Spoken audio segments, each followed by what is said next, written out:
অবশেষে নবম পে স্কেলের গ্যাজেট জারি হলো আজ।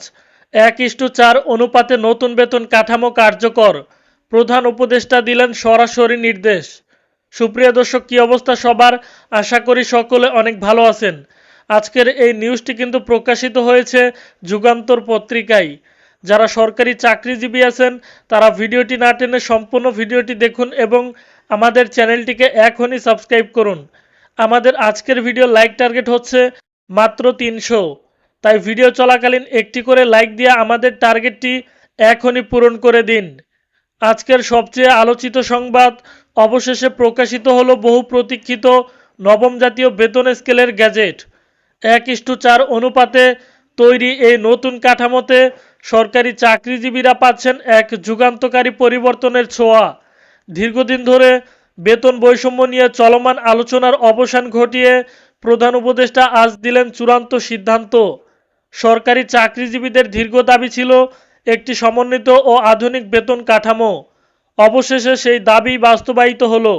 নতুন গ্যাজেটে বলা হয়েছে, সর্বনিম্ন থেকে সর্বোচ্চ বেতন কাঠামোর অনুপাত রাখা হয়েছে 1:4, অর্থাৎ সর্বনিম্ন বেতনপ্রাপ্ত কর্মচারী ও সর্বোচ্চ বেতনপ্রাপ্ত কর্মকর্তার আয়ের মধ্যে এখন আর অতিরিক্ত বৈষম্য থাকছে না। এই সিদ্ধান্তকে অনেকেই যুগোপযোগী ও বাস্তবসম্মত বলে আখ্যায়িত করেছেন। শুধু বেতনই নয়, নতুন কাঠামোতে যুক্ত হয়েছে আরও নানা সুবিধা। বিশেষ করে পেনশনারদের জন্য থাকছে বড় সুখবর। দীর্ঘদিন ধরে অবসরপ্রাপ্ত কর্মচারীরা অভিযোগ করে আসছিলেন যে তাদের ভাতা ও সুবিধাগুলো সময় উপযোগী নয়। এবার সেই অভিযোগ মিটতে যাচ্ছে। নতুন গ্যাজেটে পেনশনভোগীদের ভাতায় উল্লেখযোগ্য বৃদ্ধি আনা হয়েছে, যা তাদের জীবনে স্বস্তি বয়ে আনবে বলে আশা করা হচ্ছে। এছাড়াও নতুন বেতন স্কেলে বিভিন্ন ভাতা বৃদ্ধির সিদ্ধান্ত গৃহীত হয়েছে। গৃহভাড়া, চিকিৎসা ভাতা ও শিক্ষা ভাতা সহ একাধিক ভাতা বৃদ্ধি পেয়েছে, যা সরকারি কর্মচারীদের জন্য আর্থিকভাবে স্বস্তিদায়ক হবে। বিশেষজ্ঞরা মনে করছেন, এই সিদ্ধান্ত শুধু চাকরিজীবীদের জীবনমান উন্নত করবে না, বরং বাজারে ক্রয়ক্ষমতা বৃদ্ধি করে সামগ্রিক অর্থনীতিতেও ইতিবাচক প্রভাব ফেলবে।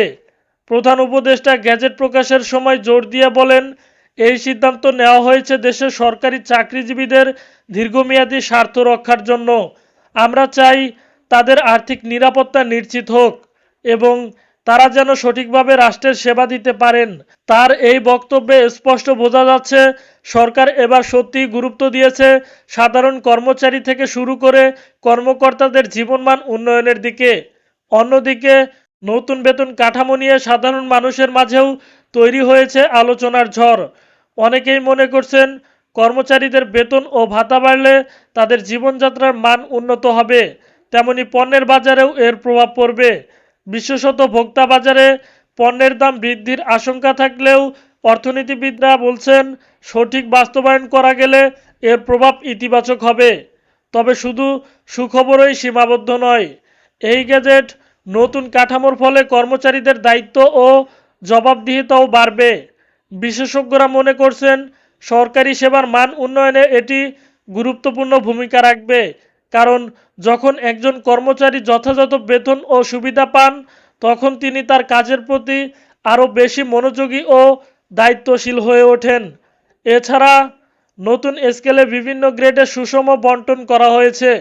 পূর্বে 20 গ্রেডের যে জটিল কাঠামো ছিল, সেটিকে সরল করে আনা হয়েছে নতুন রূপে। এর ফলে একজন সাধারণ কর্মচারীর পদোন্নতির সুযোগ যেমন সহজ হবে, তেমনি গ্রেড ভিত্তিক বিভ্রান্তিও কমে আসবে। সব মিলিয়ে বলা যায়, আজকের এই গ্যাজেট শুধু একটি নতুন বেতন কাঠামো নয়, বরং এটি সরকারি চাকরিজীবীদের জন্য এক নতুন দিগন্তের সূচনা। 1:4 অনুপাতে বেতন বৈষম্য দূরীকরণ, পেনশনারদের জন্য বিশেষ সুবিধা, ভাতা বৃদ্ধি, সবকিছু মিলিয়ে এটি নিঃসন্দেহে এক যুগান্তকারী সিদ্ধান্ত। এখন দেখার বিষয়, কিভাবে এই নতুন বেতন স্কেল বাস্তবায়িত হয় এবং তা চাকরিজীবী থেকে শুরু করে সাধারণ মানুষের জীবনে কতটা ইতিবাচক প্রভাব ফেলে। তবে একটি বিষয় নিশ্চিত, আজকের দিনটি বাংলাদেশের সরকারি চাকরিজীবী সমাজের ইতিহাসে একটি গুরুত্বপূর্ণ মাইলফলক হয়ে থাকবে।